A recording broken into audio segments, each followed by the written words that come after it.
Hey, if you would stand up with this morning as we sing Revival.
Welcome to those who are watching online as well. We're so glad you're here this morning. As we gather for worship, take a moment. In your bulletin is a Connect card. We do invite you to fill that out later on in our service. When we take our offering, you can place it in the offering basket as it comes by. And we do want to know of your presence in worship this morning.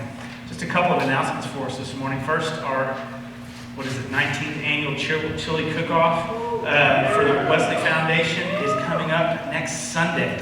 Right after the service, we're going to hang out in here and eat chili. And I just want to remind you to be here next week. It's going to be a great week, great time as we do a fundraiser for the Wesley Foundation.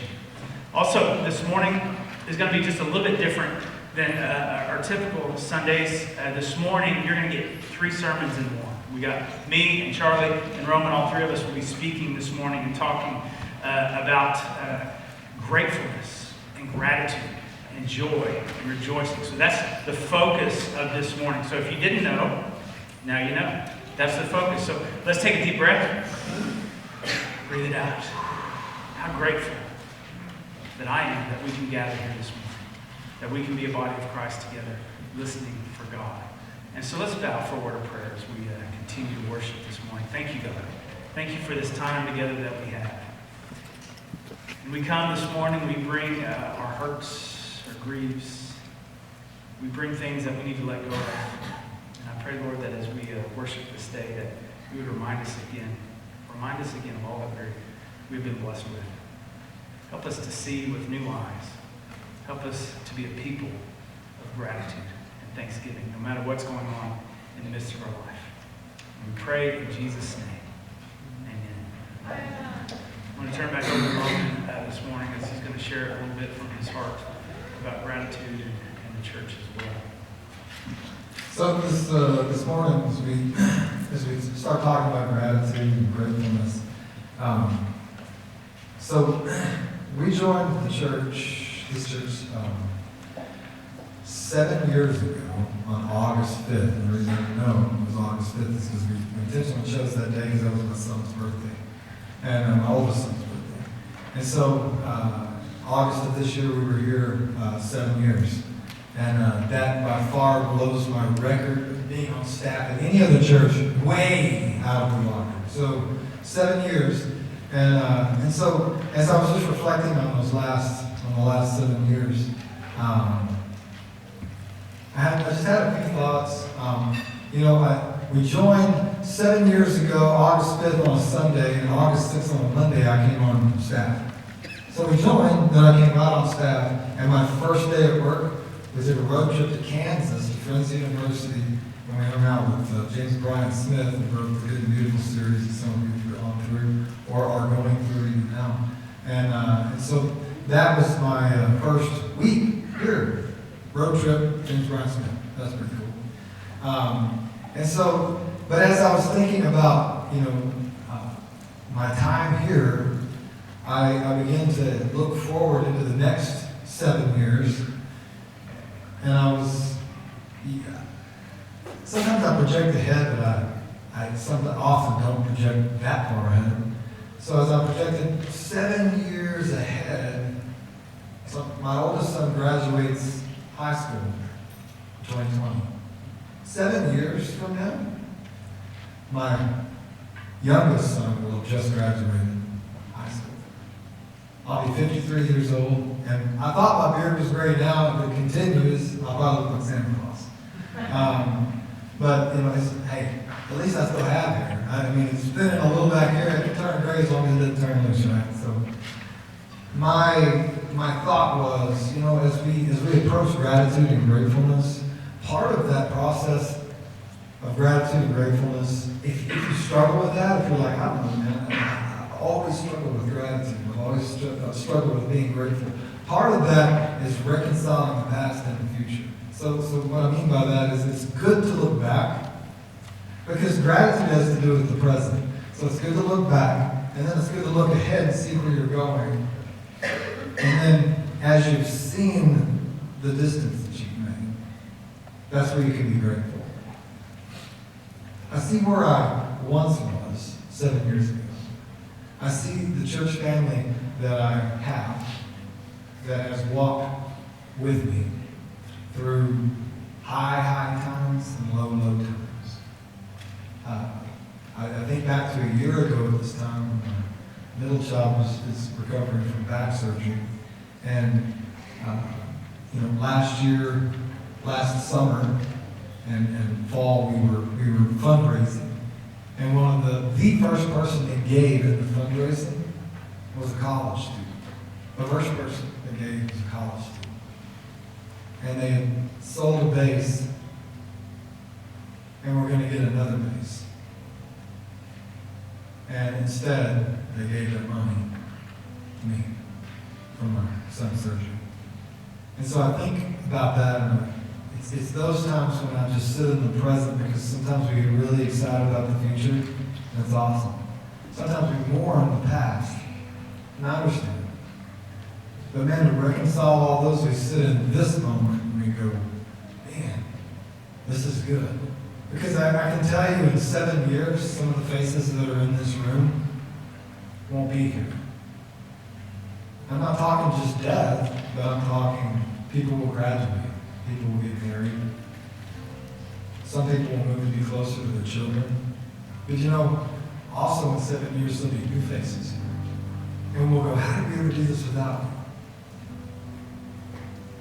And so in this moment this morning, as we sing, I want you to be grateful for this moment, because that's why we're doing that this Sunday, because too often we either live in the past or we're so ready for the future. We don't just take that Selah moment in Psalms and go, I'm going to quiet my soul, calmly think of this. This is good. This is a good time right now. It hasn't just been good. It's not going to be good in the future. It's pretty dang good right now. So if you would stand with me this morning as we continue to sing.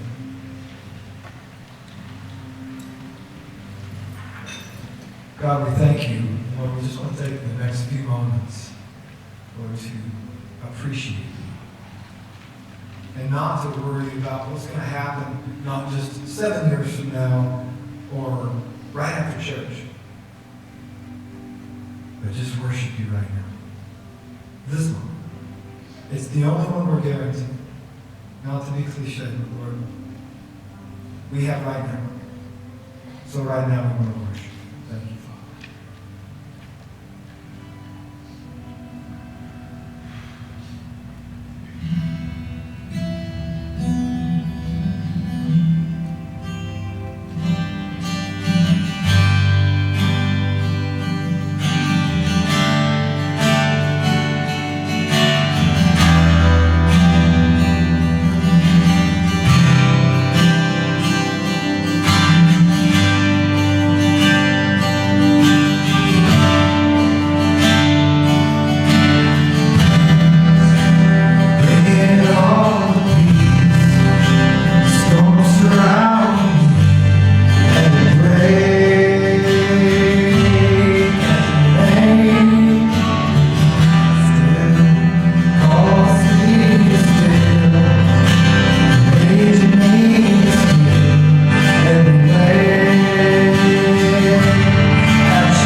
darkness trembles at me.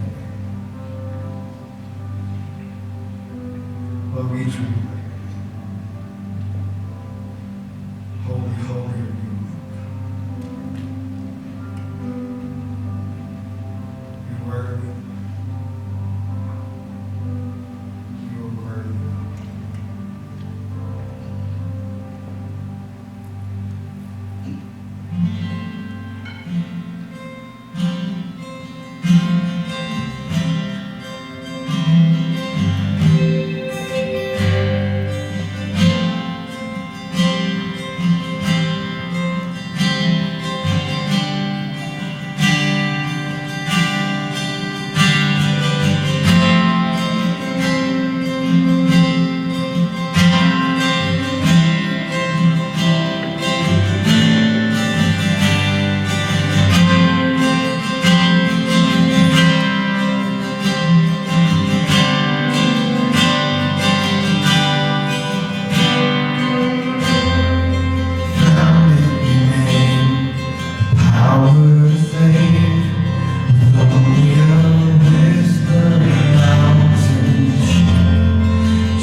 a joy to be here this morning. Overwhelmed with gratitude in the ways that God has blessed me in my life. And Roman's been here 7 years. He started as interim, and then brought him on permanent after that.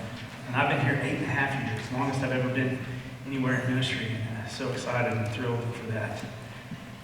Hope to be here many more years as well. So I stand before you rejoicing for the blessings that God has given us and given me specifically. And I am grateful. And that's what we're looking at. I'm so thankful for the ways that God has moved in our midst as a church. We've been blessed beyond measure. First Methodist Canyon, it's got an amazing past. You might not know this. This church started in 1889. We're old. Yeah. We have a great past, but I'm more excited about our future and where we're headed. Where God is leading us as a community of faith. And it's easy for us as a people to focus on chaos that's around us and to get dragged down by things that are chaotic in our lives. And to forget to sit and focus and be grateful. And as a pastor of a Methodist church, it's easy for me to get dragged down by all the chaos that's going on in the United Methodist Church. Every day I get emails and texts and Facebook posts about the United Methodist Church, and its days are numbered, that the church is crumbling. Well, its days may be numbered, but God's days are not. And that's what I'm thankful for. You see, the other thing I've learned over my time in ministry, one of the things I've learned is that it's in those times, it's in times of chaos, it's in times of uncertainty, that we really need to pay attention. Because that tends to be when God moves, when God speaks. And typically, the way God speaks is in a whisper. And when it's chaotic around us, what do we tend to do at times? We get chaotic. And we can miss out if we're not paying attention. So I've learned that in times of chaos, I better be paying attention. I must take time to quiet myself down and see where God is speaking. Because God is speaking and God is moving. We just have to slow down and listen. And we have to lean into diligent prayer during those times of chaos for guidance, to be aware of where God's Spirit is moving. Now, many of you know that the way we do sermon planning is that I plan ahead. I plan several months at a time. And in fact, typically what happens is Roman, Charlie, and I will take 2 or 3 days and we'll get away and we'll plan for 3 or 4 months. The last time we did planning, we had 2 of the pastors that came and joined us in that planning. And so we planned the Fear Not series that we just did, and we planned the Stewardship series we're about to go into, and we planned the series after that on calling, and then our Advent series. That's what we did. But in that time when we were planning, we planned this day, today. And this is what we call it a one-off sermon. It's not a part of a series. We just thought we might need something between fear and stewardship. Just today to be thankful, right? To sit and be thankful. Amen. Yeah. To be thankful for what God has blessed us with. To be grateful. And how amazing it is. I'm just amazed at how God's timing works. Because so many times when we plan our series, we'll be planning something here and we know it'll take place here. And how often that when this comes, God has already planned for that day. And so many times, Charlie and Roman and I were just blown away how perfect God's timing is in that. And today is one of those days of perfect timing, of how God has moved. So this morning, I'm excited to share with you some things that God is doing in our midst. So let me tell you a story. Several months ago, a friend of mine, who's a pastor at Kingswood United Methodist Church, Tony Bailey, some of you may know Tony, she called me. And literally a minute before she called, I got a text from someone I was about to meet with, 5 minutes before our meeting started, that said, hey, I can't meet with you today. And so I was like, okay, I have a free hour. Well, Tony calls right a minute later, so I answered. I said, what's up, Tony? She said, well, I'm meeting with Mikey right now. And Mikey told me I needed to call you. I said, okay. She said, can I meet with you? I said, well, just so happens, literally a minute ago, my meeting was canceled, so come on over. So because she's in Canyon, because my meeting canceled, she came over. And she began to share with me that her church, Kingswood Methodist, which is in Amarillo, was on the verge of dying. They had been dying for several years. Kingswood is like many churches that are dying, whose days are numbered. And so, the leadership of the church didn't want to just die, lock the door, sell the building, and move on. Instead, they wanted to leave some type of legacy. And so they were talking about, and Tony wanted to talk to Mikey, talk about me, about what kind of legacy this church could leave beyond themselves. And so we started to dream, and we started to talk. And what I was so impressed about was that they had a vision beyond themselves to where God was moving. And they wanted to join in with that movement, even though it meant the death of their church. See, they were looking at birthing something new. And they were praying to see where God's Spirit was moving so that they could bless others. From their death, they wanted to bring new life. And the image that came to me was like a phoenix, that from the ashes, new life emerges. And so Tony and I talked and dreamed, and from that conversation, we felt God was moving. And it would take God's Spirit to make it a reality. And so we continued to talk and dream and pray, and God began to refine that vision and move us forward. But let me take a step back from that story and tell you another story. I've been a part of many conversations over the 8.5 years that I've been here. In fact, from the beginning, I thought, this church has been blessed beyond measure. We have so much gifts and talent here. It's amazing. See, part of what I'm on the district strategic leadership team and the conference new church start action team. We love committees with long names, don't we? But both of those teams are looking at how do we as Methodists in this conference, in this district, start new things? How do we start new faith communities, new ministries? What should we be doing?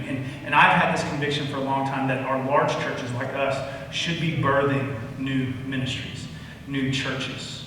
And I and several of the pastors have had this conviction for a while, and we've been having lots of conversations. How larger churches can plant strategic satellite churches in locations to expand our ministries and our mission field beyond the people we're currently reaching to reach more people. And several leaders in our conference have been specifically speaking to me as the pastor about what could our church do. How could we start a satellite campus in South Amarillo? In fact, our former DS had conversations with me for many years, and there's been 2 or 3 opportunities, but they've never been the right opportunity or the right time. And we've had to pass on those. But we've been waiting and praying to see where God would lead us. I'm telling you all this because God placed an opportunity right in our laps. An opportunity to start a satellite campus in South Amarillo. And I believe the opportunity to start is now. And it all had to do with a vote that took place Tuesday at Kingswood United Methodist Church. So you see how the timing works. That vote was Tuesday. This day, we'd already planned for this. So Kingswood, here's what they voted to do last Tuesday. They voted to close their church effective year end. That was the death. But they also voted to leave a legacy. They voted to bless 4 different ministries. Here's the first thing. The first thing they voted to do was to give their building to the Wesley Community Center. Wesley Community Center is a ministry in Amarillo of the Methodist Church that helps those in poverty and outreach. And what they're going to do is it's going to become a children's learning center. And it's perfectly placed in a community that is low income.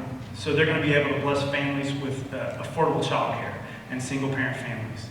What an incredible gift. In fact, Liz, the director of the Wesley Community Center, had been praying about, God, where are you calling us to expand our mission? And that next week, Tony called Liz and said, hey, we have an opportunity if you'll want it. And they did. Second, I think this is cool. They're going to sell the church parsonage, and the proceeds from that gift are going to go to the Wesley Foundation at WT as an unrestricted gift that they can use however they want to. And so that's exciting too, to see Mikey's been dreaming about what will come of that gift. Third, they're going to tithe off the remaining assets that they have, and approximately $30,000 will be given to the district to help start new churches and new church plants and church development. And fourth, and this is the part that blows my mind, they're going to give First United Methodist Church Canyon approximately $300,000 to start a satellite campus, along with Tony.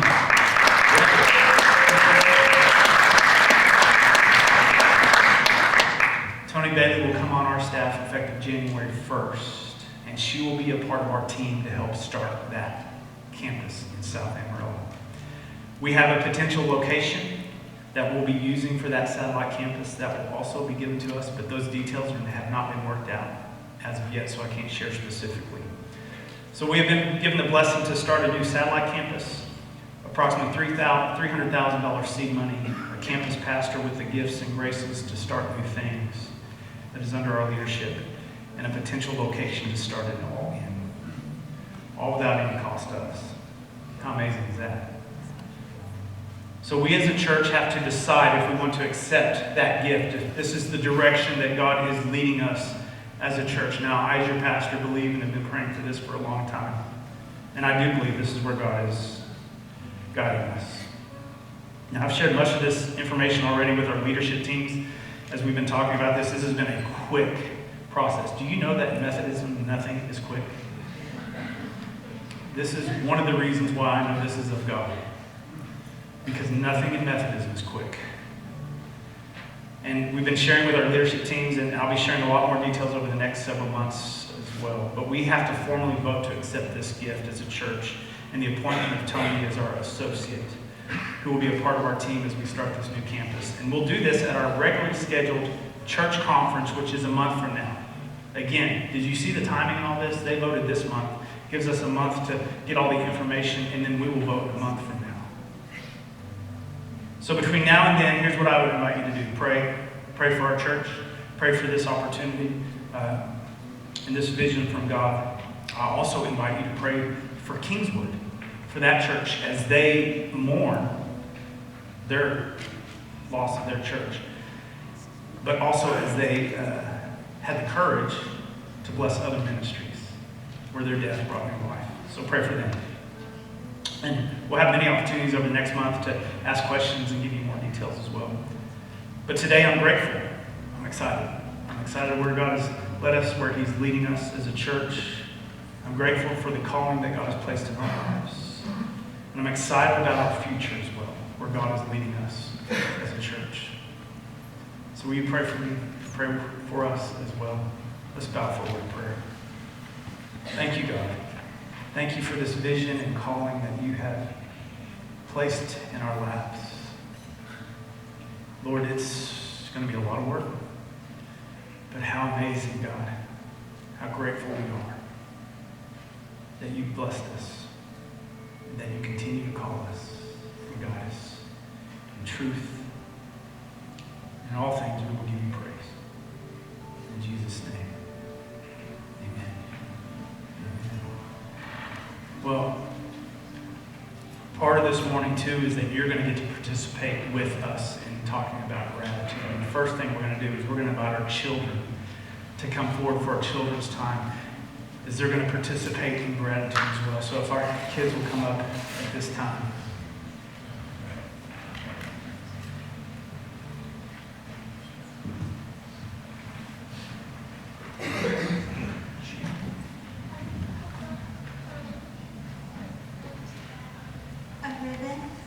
You need to put her, okay. Take that. Watch where you're walking. All right. Good job. We're going to use those. So as we talk about being grateful and thankful for all that we have, we're going to talk about the importance of our church. Did you know that this church is our family? Yes. Yes, I'm so glad y'all know that. This church is a huge part of our family. Do you know I was baptized in this church? As a teeny tiny baby. Right here where we're sitting, there used to be an old building, and I remember running around with my friends, and we could peek in and look at the old organ, and we had had this really old building, and it had lots of doors that you could creak open and look in. It was so cool. And we had our fellowship hall, like where we're sitting right now, was down some stairs. We walked in a door over here, and you had to go downstairs to get to where we have food in the kitchen. And then we had to walk upstairs to get to the sanctuary down there. It was crazy. But more of my life has happened in this church than not. And I want you guys to feel that. And I want you to know how important that is. Because when we have good days, we need our church family. When we have bad days, we really need our church family, right? Yeah. So, we know lots of things about our church family. Do we? Yeah, they teach church. They teach church. We're gonna kind of play a game with our congregation members. Because our family, we know all their little secrets. We know how silly you can pray when we're done. Okay? And we're gonna help each other. Okay? So we're gonna find out a little bit more about some of our family members sitting out here in the congregation. Some are gonna be silly. Some are gonna be straightforward questions, okay? Congregation members, you do not have the option to say, no, I'm not going to answer that question. Because look how cute they are. Okay? All right. Calder, I'm going to let you pick one out of there. And we can go ask anybody in this room. We don't have to know them, okay? Shannon. Gavin? Not yet. No, he's ready. You better watch out, John. I don't know what it says. Yeah, you can get one for Miss Hazel. Oh, you got one for her too? Okay. Now, we're going to take turns going out here and using the microphone. Calder, since you're like geared up, ready to go. Oh, did you bonk it on the floor? Okay, what if Mom comes down here? Okay. But can you stand up? Just a little bit? Okay. Now I want you to read that to your mom. What is your favorite ice cream? Mint chocolate chip. Yum! Good deal. All right, Shannon. Come on, I'll help you, but let's go find somebody. Oh! Okay, let's see what it says. What is your favorite Scripture.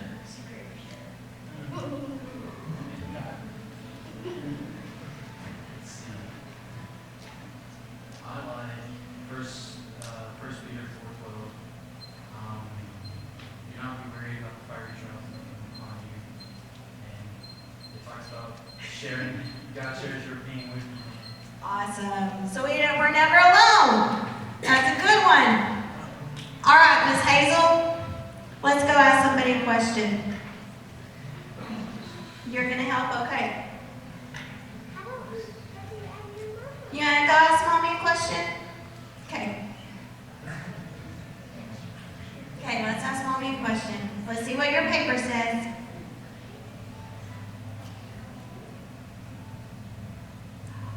What is your favorite food?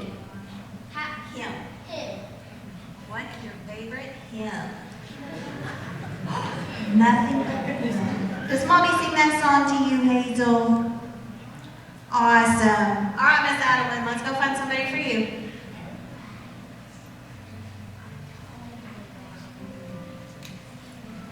Just go bring them out, isn't she?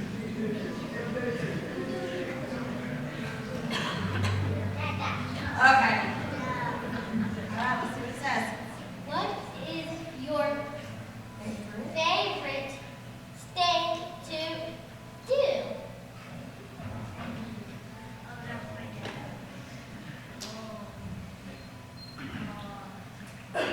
really just anything with my hands. There you go. And give hugs, right? Good job, guys. All right, who's next? Gavin, are you ready? Okay, who are we gonna ask? How about one of these college kids up here? He's like, nope, not happening.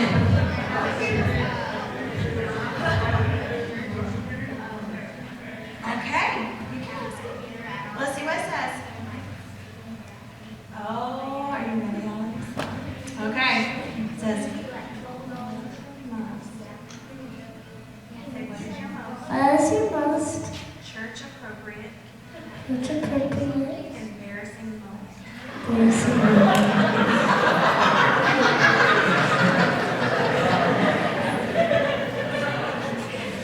Right now.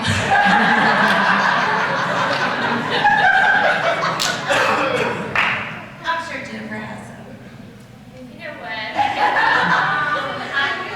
I think being a parent in church and modeling correctly when we have, I think that's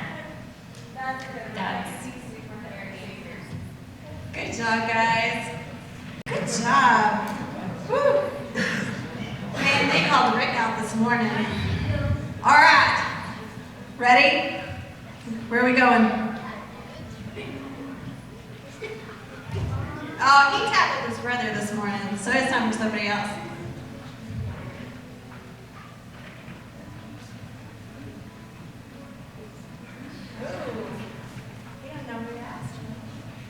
Ask this lady in the red or the yellow jacket. Oh, Will.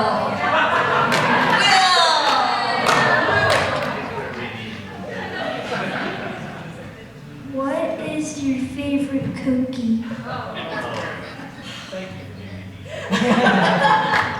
Okay, let's find out though. It's got to be chocolate chip. Awesome. You know, I have memories with you too in this church. I was little and Will was about this age. All right, did everybody get to ask their question? Yeah, she did. She wouldn't ask her dad. You asked yours. All right. So, who would ask again? You know what? I have another one. So, Daniel, you come take one. You come get another one. Oh yeah, we can go through all of them. It's all good.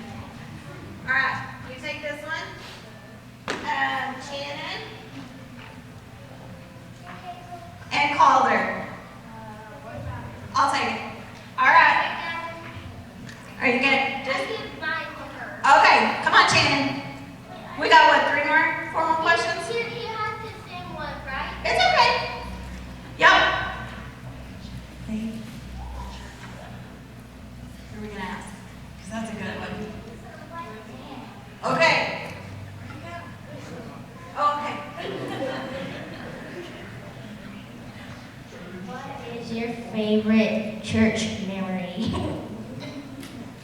Can I have two? Can I have 2 favorite memories? Okay, my 2 favorite memories were watching you and Kara get baptized by Pastor Rick. That's awesome. Those are great memories. All right, come on, Daniel.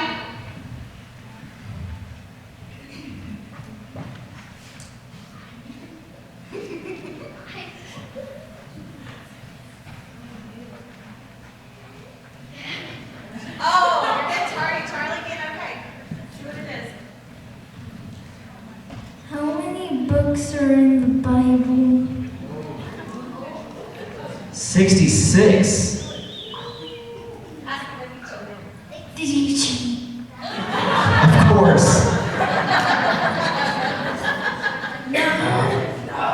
Okay, Alan, let's come do your other one. And Hazel, we'll ask somebody else that one, okay? Does she have another question too? Okay. Okay.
when you were born.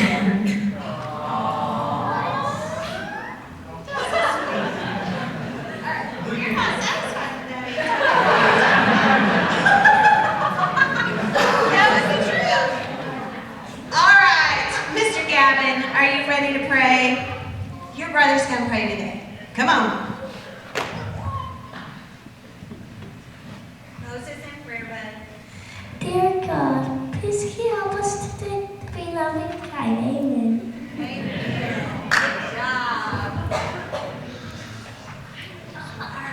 Rick, you're up.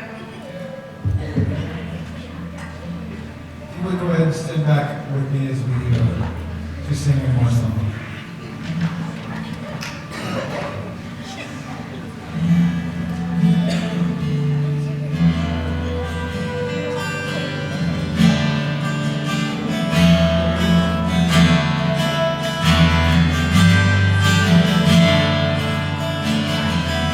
Under kindness you have poured out grace, brought down darkness you have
Jesus' name.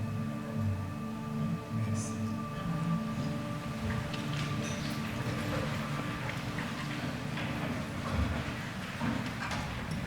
If you thought you were getting away with just one sermon today, I apologize for disappointing you. But how awesome was that news that Rick shared this morning? Isn't that not amazing? Yeah! Well, I wanted to chat with you for just a moment about something a little bit different.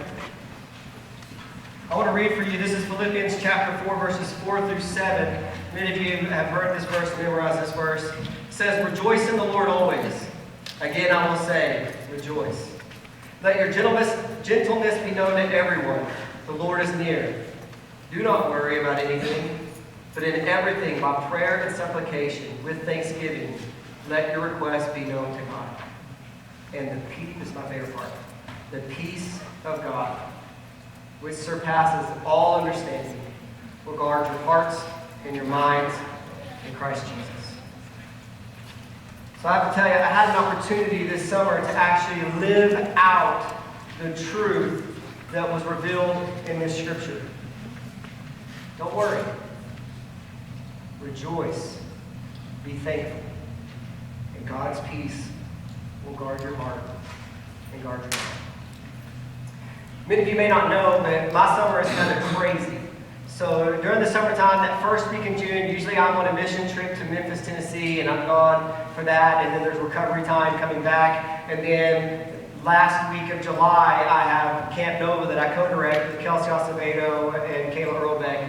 And so that's a crazy week. So I typically schedule my vacation that last half week of July and the full week of August. That's typically when I go on vacation. Well, this last year, my family and I, we decided to go back to a place that really Christine's family introduced to me back, I think, really before we were married. A place called Castle Lakes in Colorado. Beautiful place. So we decided to go up there and go camping. Now, before you're impressed, when I say camping, I mean a cabin, not a tent, okay? That's important to realize when I continue the story. So we're in a cabin. So you know how it is when you're traveling for vacation. So we get in the car, we drive all the way there, it takes forever to get there, we get the car unloaded, and then if you're like me, you're trying your best to get your hand on your fishing pole and get to the pond as fast as you can. So I was able to do that day. I got to do a little bit of fishing, got to relax, and about halfway through that first day, I found myself taking deeper breaths.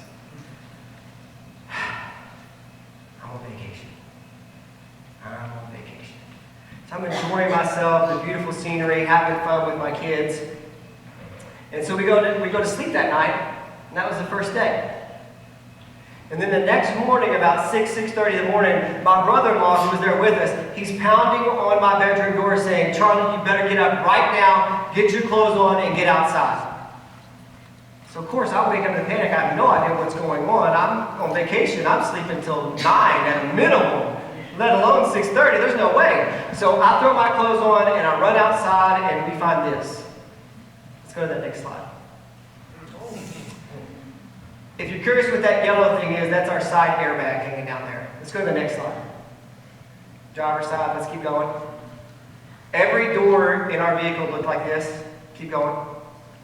This is the passenger side headliner where the fiberglass has been chewed away, exposing the metal. And I think there's one more. Keep going. Is there one more after that? Yeah. So this is the driver's seat looking over the passenger seat. All that stuff down there, the floorboard, is all the door panels for our car. So what had happened earlier that morning was a bear had literally broken into our car and destroyed it.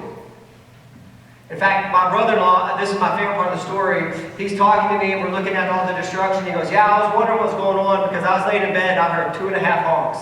And I thought that was weird. I don't know what half a honk sounds like, but he heard it, so I was like, hey man, thanks for having my back." So we get outside and we see this destruction. This is what I find on the morning of day 2 of my 5-day vacation. The 1 week a year that I take an entire week off. And so can I tell you, I had a decision to make. How was I going to react? how was I going to respond? Was I going to kick the tires and scream at the top of my lungs and cuss the bear and go to the campground people and say, I need a refund, this is your fault? I could do that. But what would the rest of my vacation be like? You ever had those moments where you realize God was preparing you in advance for something that you were going to go through? That's what I experienced when I was staring through the passenger door of our now destroyed car. Because see, too much in advance, God was preparing me for something that I was not ready to walk through at the moment. I mean, I'm so thankful for God's grace, because just imagine if He pulled me aside in like April or May and was like, Psst, Charlie, hey, what do you saw? Late July, early August, car's going to break into your car and total it. Or bear's going to break into your car and total it. Just wanted to let you know. I'd be like, no, I'm staying here, I'm locking the doors, I'm avoiding that. See, God knew there was a greater blessing on the other side of a totaled car, because it was totaled. I took pictures of it and texted to my farmer's agent, whose slogan happens to be, we've seen a thing or two, and I tried to push that as much as I could. I called them and said, hey, a bear totaled our car, and she's like, oh, I'm so sorry, I can't believe that you hit a bear and it didn't survive. And I'm like, no, the bear hit us. We didn't do anything, we were asleep. So God was preparing me, so I'm so thankful. 2 months before I began reading this book, 2 months before this incident, an amazing book called Finding Quiet by J.B. Moore. Phenomenal book on anxiety and stress. And this is one of the things that Dr. Moreland emphasized throughout the book. The importance of gratitude. In fact, he quotes a research scientist named Dr. Emmons. I'm going to read that for you now. He says, according to UC Davis professor Robert Emmons, gratitude has one of the strongest links to mental health and satisfaction with life of any personality trait, more so than even optimism, hope, or compassion.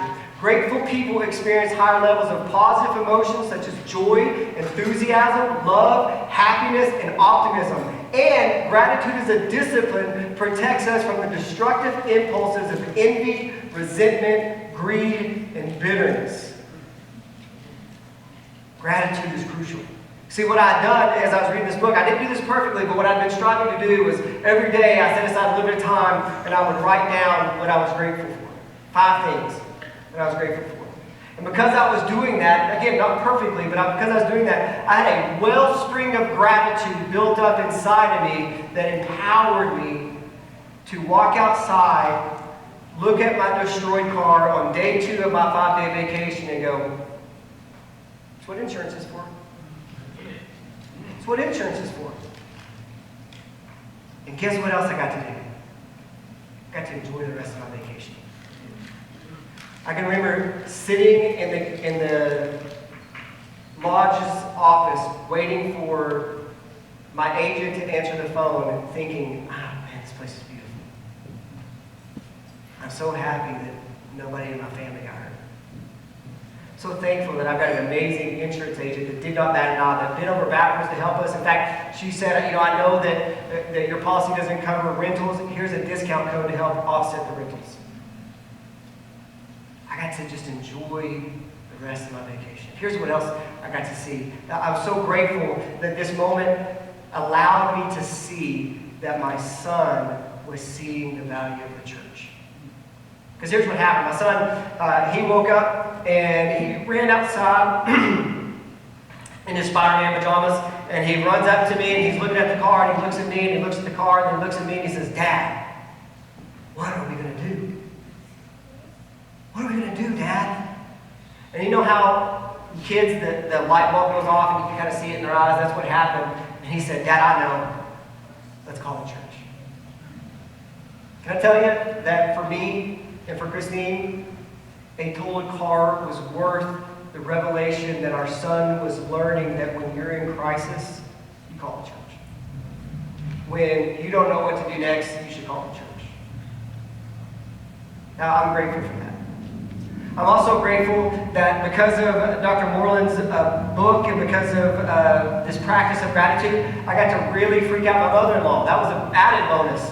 I was so calm during this car being totaled, she literally pulled my wife aside and was like, hey, is Charlie okay? Because he is not freaking out about this moment. And so that was an added bonus. I was also grateful and I am grateful for our church. Because my son knows that our church is a place you go to for help, and I know that too. As word leaked out about this incident, I've had people come up to me and say, I'm so sorry, we have an extra vehicle. Do you need a vehicle? If you need a vehicle, we can lend you one. Because that's another thing that I'm grateful for, is that my car is paid off. I don't have a car payment, people. God paid off my car. Now, he used a bear to do it, but I don't have a car payment. So I'm grateful for that, okay? You know, take your blessings where you can get them. So people have offered, let me borrow their car. People have offered me financial assistance. People have called me and said, hey, I know a great car salesman that can help you out. I'm grateful. I'm also grateful that because of this attitude of gratitude that God had helped develop in me, we can laugh about this moment. I could be bitter and angry even to this day, but I'm able to laugh about it. There's a member of this church who drove all the way from Moab, Utah, brought me something back all the way from Moab, Utah. I won't tell you who he is, but it's Kim Hobson's dad. So if you know her, you can ask her. But this happened in July. This week, there's a knock on my door, and I open the door, and Kim's dad, Bob, is already laughing. And he's like, I have something for you. I saw this in Utah, and I knew you needed it. So he gave me this sticker, and go ahead and, this is the sticker that he gave me. This is the sticker family. He brought this all the way back from Utah for me, just to remind me that my family was on the menu. So I'm also grateful that because of this incident, because of this attitude of gratitude, my wife and I can, this car, and I can speak for, I think, Christine, and she can hold me accountable if not much of this situation has been stressful. The four of us have been living in a 2009, not living, we have a house. We've been existing in a 2009 Toyota Corolla since July. But again, I'm grateful. We've talked about, man, we get to see each other so much more with one car. So nice. So there's been stresses and frustrations, but we've been able to walk through it with joy. And one of the things that we decide is like, we're going to own this, and we're going to have fun with this. And so you may know I design a lot of t-shirts for the church and for Camp Nova and different places. So I called my t-shirt designer guy and said, hey, my car got totaled by a bear. No, we didn't hit the bear. The bear broke in, and I want to have some t-shirts made. And he said, that is awesome. He said, wait. I was like, not that your car got totaled, but that you're inviting me to be a part of this because this is awesome. So we're having these t-shirts made. Bears are burglars. You need to know that. I need to know that. The United States needs to know that. And so we decided we're going to buy these for my extended family. We're going to have them made and give them to them as Christmas presents. Just say, hey, remember that time that a bear broke into our car on vacation? But I thought, you know what? I need more people to know that bears are burglars. So in all seriousness, if you want a bears are burglars shirt, I've got these order forms.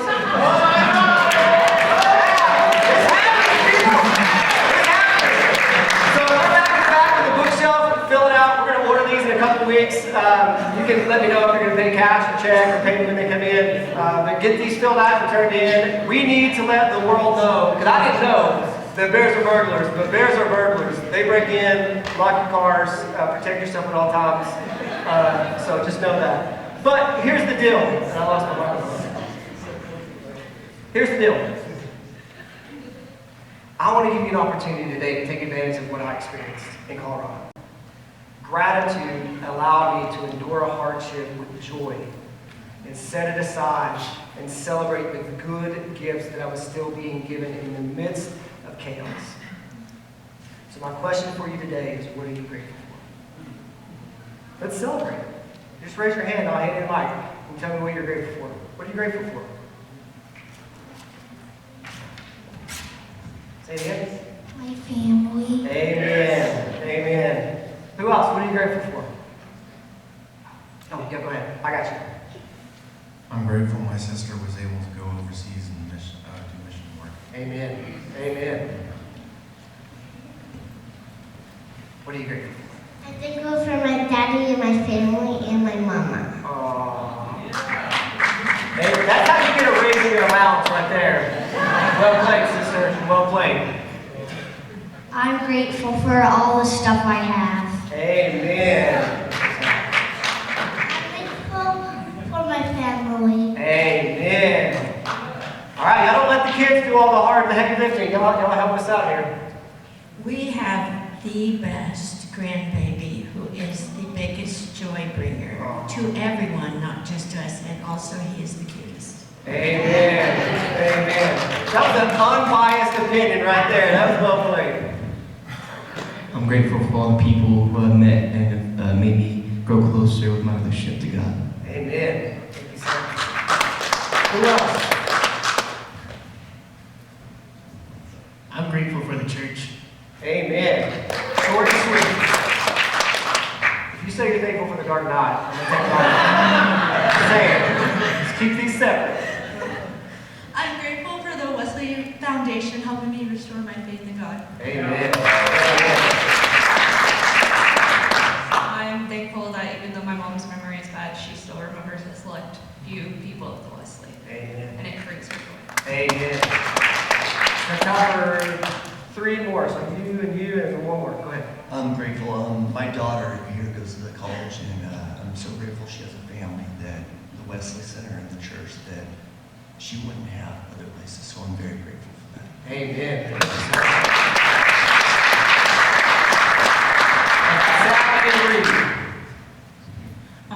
When I was 8, I prayed for my dad's health because it's not great.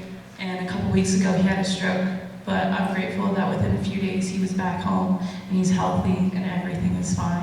Amen. I'm grateful for my church family. Amen. I got time for one more panic decision. If you're like, I can't miss this opportunity, I'll wait for you. All right, 2 more. I got time for 2 more. I'm grateful for the prayers of the church. Amen. Amen. I think exercise, I tell you what. My dad has been overseas for 9 months, and he was recently in Iraq and he got sent home early. So I'm so grateful for that. Amen.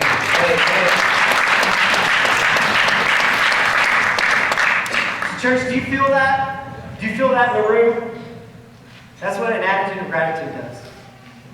It turns our eyes from the negative and focuses on the good things that have been given. So I want to invite you to take advantage of this opportunity. Because listen, a bear may not eat your car in 2 to 3 weeks, but something's going to happen. Something's going to happen that you're going to need the strength to walk through. And the strength is not going to come from your inner will or your just get her done, John Wayne, tough it out. Your strength, what does the word say? The joy of the Lord is our strength. The catalyst for joy is gratitude. Celebrating what God has given us. And if you don't intentionally look for it, you'll miss it. Because it's the little things. Like, let me ask you, when was the last time you thanked God that you had a house? When was the last time you thanked God and were grateful that when you turn on the faucet, clean water comes out? When was the last time that you were thankful that you could buy medicine for your children when they needed it? Those are all blessings that God gives us, and we should be grateful. So I encourage you to go forward from here, make it a discipline, a habit to write down daily, if you can, write down 5 things that you're grateful for. It'll feel like nothing's happening. It felt like nothing was happening for me until I walked in on a bear destroying my car. And then I understood how important that attitude of gratitude was. Let me pray for us. Father in heaven, I thank you. I thank you for all that you're doing in our church. I thank you for all the things that you're doing that we cannot see. The things that you're preparing us for, the things you're empowering us to walk through. I thank you. I pray that you would give us eyes to see them and give us hearts to express gratitude for them. In Jesus' name. Amen. So this time I'm going to invite the ushers to come forward. They're going to begin taking our offering. So you can drop your offering in that basket. You can also drop your Connect card in there. And then I believe we have, where's Roman? We have video announcement? Yes! All right, we have video announcement, so you guys enjoy.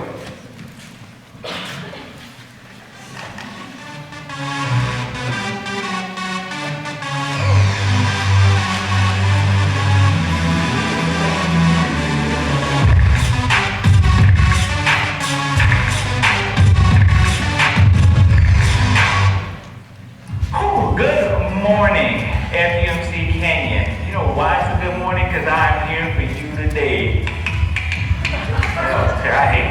Now, here's the deal. Just a few announcements before you head out today. If you'd like to learn more about our church, we have a class called In the Know. That means every Sunday morning in the church library. If you'd like to okay. If you would like to know more info about the class, just stop by our welcome desk in the back on your way out this morning. This is going to be Wednesday night fellowship meals. So I want you to join us from 5:15 to 6:15 p.m. in the fellowship hall room. I always say this room because some people just have short-term memory. So this room specifically, the meal is $3 per person and $10 per family. To-go boxes are available. And we are having tortellini and Italian sausage. So tortellini and Italian sausage and salad with some good old-fashioned garlic bread and pistachio cupcakes.